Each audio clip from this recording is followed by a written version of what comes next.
Buletin Didik 6 Julai bersama saya Mimi Azira Abdullah. Assalamualaikum dan salam sejahtera. Menteri Kanan Pendidikan Datuk Dr. Razzie Jidin menegaskan Kementerian Pendidikan KPM tidak mengeluarkan sebarang peruntukan dalam penganjuran Mesyuarat Agung Tahunan Persatuan Ibu Bapa dan Guru PIBG di Tanah Merah pada 2 Julai lalu. Menerusi kenyataan di Facebook, beliau memaklumkan majlis itu dibiayai sepenuhnya oleh Ahli Parlimen Tanah Merah Datuk Seri Ikmal Hisham Abdul Aziz. Jelas Datuk Dr. Razzie pihaknya sudah membuat semakan dan tiada sebarang peruntukan KPM dikeluarkan bagi program itu. Beliau berkata demikian selepas ada dakwaan yang cuba mengaitkan majlis tersebut sebagai kempen politik.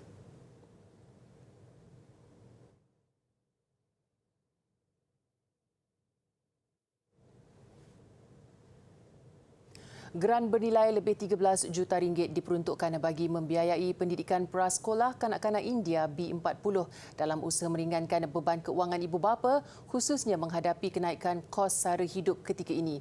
Disalurkan Kementerian Perpaduan Negara KPN melalui Unit Transformasi Masyarakat India Malaysia Mitra. Geran itu meliputi pembiayaan yuran bagi sesi persekolahan 2022-2023 mulai Mac lalu sehingga Februari tahun depan. KPN dalam satu kenyataan berkata geran itu mampu memanfaatkan 5,164 kanak-kanak berusia antara 4 hingga 6 tahun. Ia disalurkan melalui 5 organisasi melibatkan 214 prasekolah di 8 negeri dan wilayah persekutuan. Selain pembiayaan yuran persekolahan, bantuan itu turut termasuk pemberian buku dan lembaran kerja, pakaian seragam, alat tulis serta subsidi penyediaan sarapan pagi. Menteri Perpaduan Negara Datuk Halimah Muhammad Sadiq berkata, bantuan itu bertujuan memastikan kanak-kanak berkenaan mendapat peluang mengikuti pendidikan prasekolah sebagai persediaan memasuki pendidikan formal darjah 1 kelak. Inisiatif itu juga selaras aspirasi keluarga Malaysia merangkumi 3 teras utama iaitu kebersamaan, keterangkuman dan kesyukuran. Demi menangani kenaikan kos sara hidup pelajar, beberapa universiti Malaysia memilih untuk memantau harga makanan di premis dan mengusahakan pelbagai inisiatif bantuan. Menteri Pengajian Tinggi Datuk Seri Noraini Ahmad berkata, Kementerian Pengajian Tinggi komited untuk memastikan bantuan berterusan termasuk pelaksanaan moratorium bayaran sewa 6 bulan kepada pengusaha makanan dalam kampus Institusi Pengajian Tinggi IPT.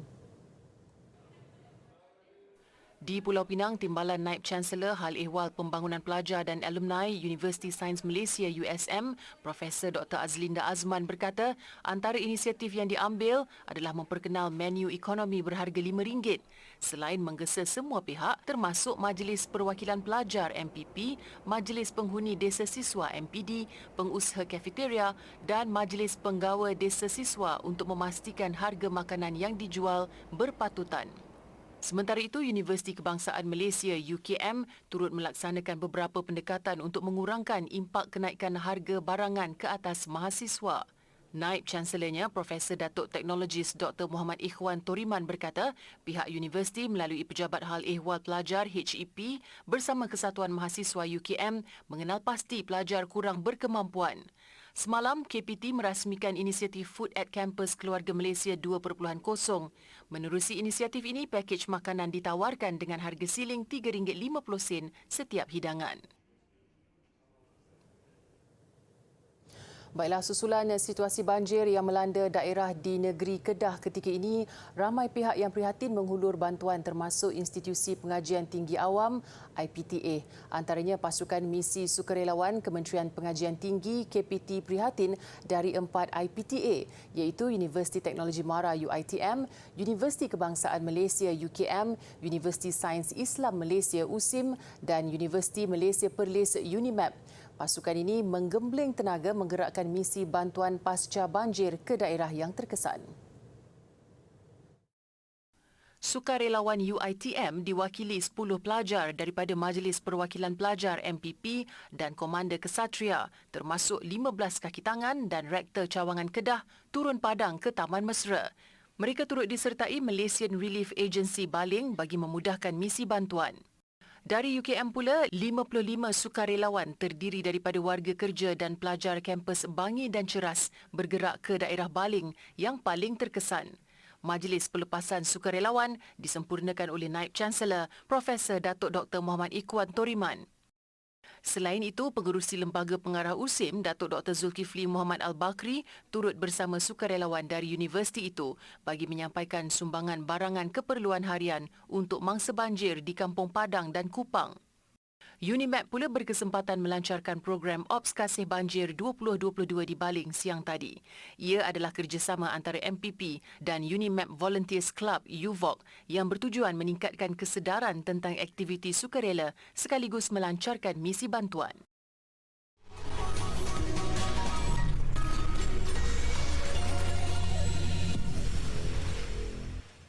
Bertemu kembali. Dalam membina keyakinan generasi muda melalui pengucapan awam, Institut Koperasi Malaysia menganjurkan pertandingan pidato koperasi sekolah peringkat kebangsaan 2022. Pertandingan ini juga bersempena sambutan 100 tahun Gerakan Koperasi Sekolah selain bertujuan meluaskan pengetahuan generasi muda dalam aspek koperasi. Pertandingan ini terbuka kepada pelajar tingkatan 4 dan 5 dari sekolah seluruh negara yang telah melalui peringkat saringan pada Jun lalu. Daripada peringkat itu, 30 peserta mara ke separuh akhir yang berlangsung hari ini.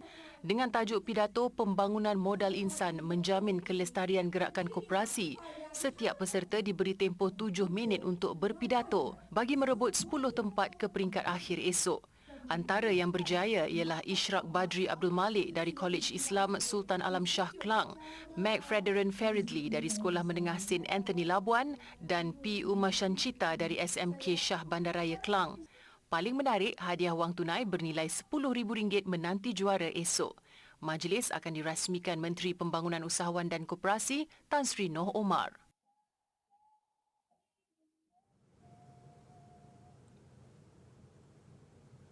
Lebih 500 peserta dari pelbagai institusi pengajian tinggi dan Institut Latihan Kemahiran mengambil bahagian dalam Formula Motorsport Education Competition FMAC 2022 di Litar Lumba Rakyat Kuala Selangor yang berlangsung 3 Julai lalu. Pasukan KK dari Kolej Komuniti Bandar Baru Kedah muncul juara keseluruhan membawa pulang hadiah wang tunai RM4,000 beserta piala. Menurut pengurus pasukan Mazrul Iman Mustafa, kemenangan itu lebih bermakna apabila hasil usaha dan persiapan yang dilakukan tidak mengambil masa yang lama. Okey, kami semuanya tidak sangka sebab persiapan kami hanya mengambil masa lebih kurang 4 atau 5 minggu saja sebenarnya. Cukup struggle, banyak habis kewangan, masa sehingga ada 2 hari sebelum hadir ke sini kami duduk di kolej selama hampir 24 jam untuk mempersiapkan jentera. Tapi alhamdulillah hasil daripada komitmen staf, pelajar dan terutama sekali kepada pengarah Kolej Komuniti Bandar Baru yang memberi sepenuh suportif dan kami berjaya melakukan sesuatu yang terbaik. Dalam pada itu, program yang dianjurkan oleh Fakulti Teknikal dan Vocational Universiti Pendidikan Sultan Idris UPSI itu turut menarik 3,000 pengunjung yang rata-ratanya merupakan peminat litar lumba. Naib Chancellor UPSI, Profesor Datuk Dr. Mat Amin Maktaf berkata, pertandingan itu akan diteruskan untuk tahun-tahun mendatang, susulan sambutan yang menggalakkan. Jadi alhamdulillah insya-Allah pada tahun hadapan kita akan kembangkan lagi dengan pelbagai kategori termasuklah menggunakan sumber tenaga hybrid dan juga hidrogen untuk menyahut terhadap perkembangan industri automotif negara. Tambahnya, pertandingan itu juga akan dimasukkan ke dalam kalender otomotif negara. Pada masa sama, kalender di UPSI. Ia bertujuan melahirkan lebih ramai bakat-bakat baru dalam bidang tersebut.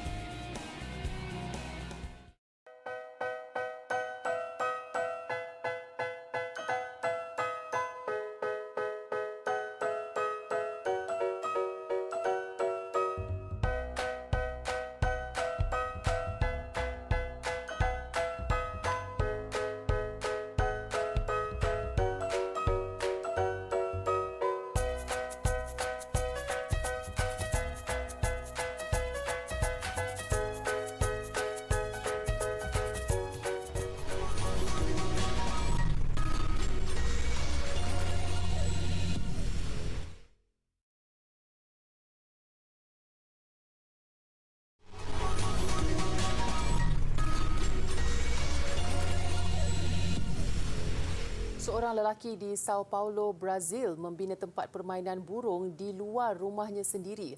Idea itu tercetus selepas melihat terlalu banyak burung singgah di kawasan kediamannya. Inisiatif Marcelo Maximo ini memang menarik. Malah jiran-jirannya kagum dengan kreativitinya mendirikan rumah dan tempat permainan burung. Bukan setakat itu, orang ramai yang tinggal jauh turut singgah semata-mata mahu melihat resort burung ini. Menurut Maximo, idea mendirikan resort burung timbul ketika pandemik di mana dia terpaksa berniaga secara online selepas diberhentikan kerja. Trabalhando aqui na rua, na frente da minha casa, eu pude perceber uma grande quantidade de pássaros, que inclusive estão aqui agora. E aí eu resolvi do nada fazer uma casinha de passarinho para quem sabe, né, agradar eles um pouquinho. Aí comecei fazendo umas casinhas, aí no começo eles não vieram, não deram muita bola para mim, mas depois eles começaram a vir bastante. Selain rumah burung, Maximo turut menyediakan tempat makan dan bermain untuk haiwan itu. Dia juga mengakui gembira dan tenang dengan kehidupan sebegini.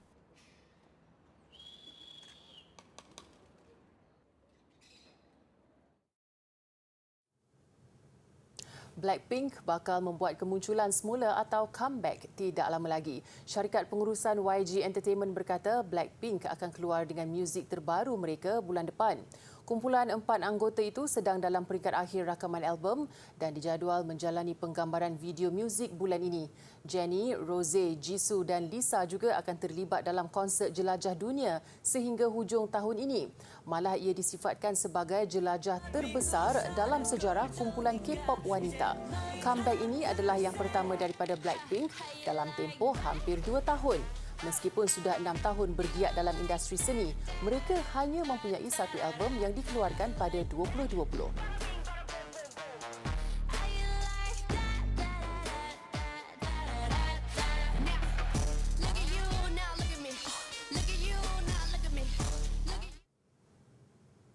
Minions The Rise of Gru mengumpul lebih $125 juta hasil kutipan tiket tayangan cuti hujung minggu panjang di Amerika Utara.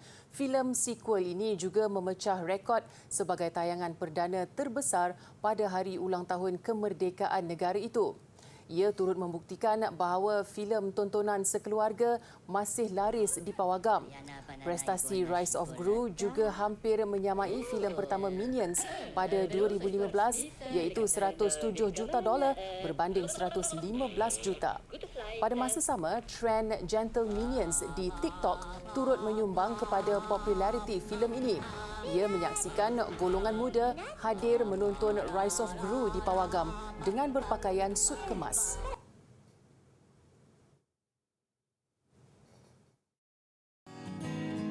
Hari ini saya nak perkenalkan koleksi yang berada di Galeri Muzium Negara iaitu patung Avalokiteshvara. Patung ini telah dijumpai di Lombong Bilik Timah milik syarikat Anglo Oriental di Bido, Perak pada tahun 1936. Patung ini kalau adik-adik lihat diperbuat daripada gangsa dan sepatutnya patung ini mempunyai 8 tangan. Tapi kita tengok sekarang ni ada berapa tangan? 1, 2, 3, 4, 5, 6, 7. Adik-adik nak tahu tak, salah satu tangan tersebut telah hilang semasa ditemui di Lombong tersebut dan tidak dijumpai. Oleh itu yang tinggal sekarang hanya 7 tangan sahaja. Patung Avalokiteshvara ini wujud sekitar kurun ke-7 hingga 12 Masihi pada zaman peradaban Hindu-Buddha di Tanah Melayu.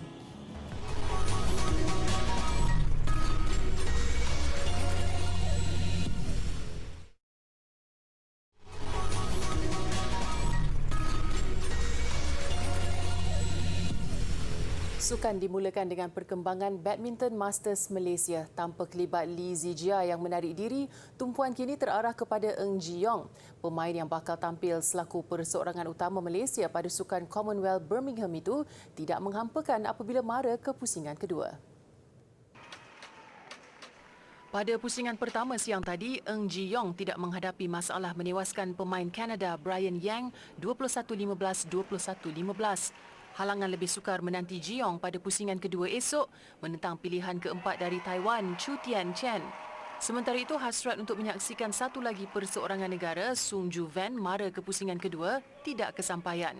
Ju Ven yang mara dari pusingan kelayakan tewas kepada Li Xingfeng dari China. Shi Feng yang juga mengharungi pusingan kelayakan menang mudah 21-14, 21-12. Turut terkandas pada pusingan pertama pemain berpengalaman Liu Darren. Dia nyata sukar mengimbangi kepantasan pilihan ke-8 dari Hong Kong, Eng Kalong Angus. Liu Darren tewas dalam masa 37 minit, 17-21, 15-21. Menjelang Sukan Commonwealth di Birmingham yang dijadual berlangsung 28 Julai ini pula, dua pingat gangsa pada Kejohanan Dunia 2022 di Hungary pastinya satu suntikan moral buat skuad terjun kebangsaan. Sekalipun terjun tidak diletakkan dalam sasaran pingat emas, penampilan terbaik tetap menjadi keutamaan barisan penerjun negara. Skuad terjun negara pulang ke tanah air semalam dari Kejohanan Dunia 2022 di Budapest, Hungary. Dua pingat gangsa berjaya dibawa pulang dalam acara 10 meter platform wanita individu dan platform wanita seirama menerusi Datuk Pandilela Rinong bersama gandingan barunya Nur Davita Sabri.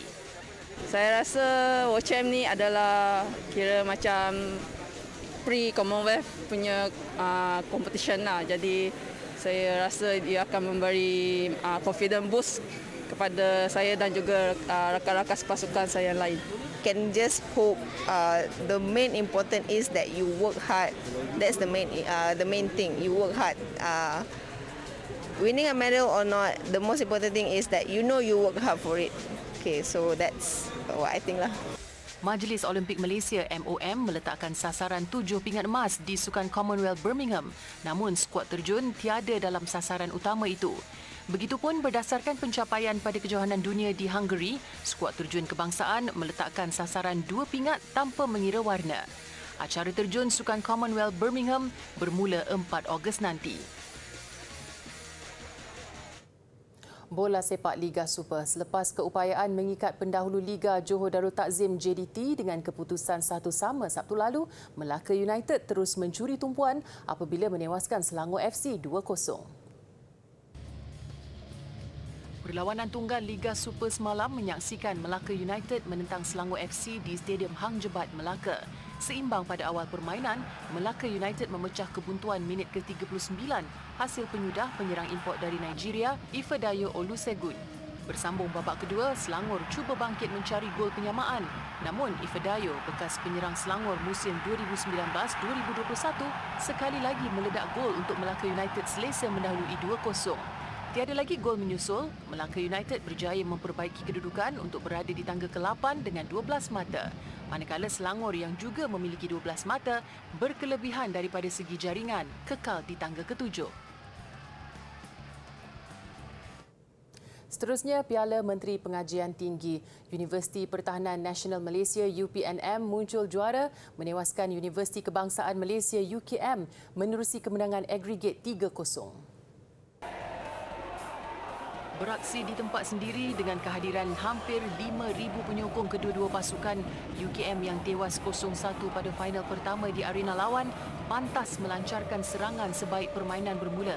Ketika UKM yang juga juara 3 kali kejohanan rancak mengatur asakan, UPNM berjaya memerangkap lawan dan membuka jaringan menerusi Muhammad Ikmal Zuri Asmadi minit ke-16. 1-0 tamat separuh masa pertama, UKM meneruskan penguasaan pada babak kedua. Namun ketangkasan penjaga gol UPNM G. Navid Raj menghampakan tuan rumah. Mereka melenyapkan kebangkitan UKM apabila menambah jaringan kedua pada penghujung permainan menerusi Antines Varman. UPNM muncul juara buat kali pertama selepas hampir 10 tahun. Kemenangan itu juga membolehkan mereka meraih wang tunai RM10,000. Manakala UKM akur dengan RM7,000 selaku naib juara. Aksi penentuan tempat ketiga dimenangi Universiti Sultan Zainal Abidin Uniza dan tempat keempat milik Universiti Teknologi Mara UiTM Shah Alam. Majlis penyampaian hadiah disempurnakan Menteri Pengajian Tinggi Datuk Seri Dr. Noraini Ahmad.